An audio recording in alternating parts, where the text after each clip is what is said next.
महिला मोर्चा सहित मु समस्त को निवेदन करी आपण मैंने आसतु सहयोग करूँ मो पुलिस भाई मान निवेदन करी से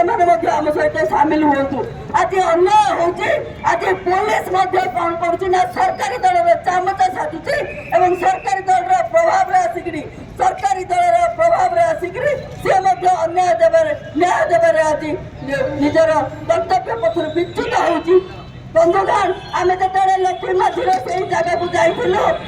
आश्चर्य लगुच आज को 8 दिन होगा ना पोस्टमार्टम रिपोर्ट आसी ना लक्ष्मी माझीर प्रकृत दोषी को आज पर्यंत पुलिस धरी पारी ना पुलिस धरी प्रशासन से आईन मंत्री रोचे आईन मंत्री घर भितर कुंभकर्ण निद्रा शुणुंट निजे मुख्यमंत्री आखिरे पुटली बाजी आज धृतराष्ट्र साजिंट आज आदिवासी महिला मानक न्याय देवे समस्त अपारग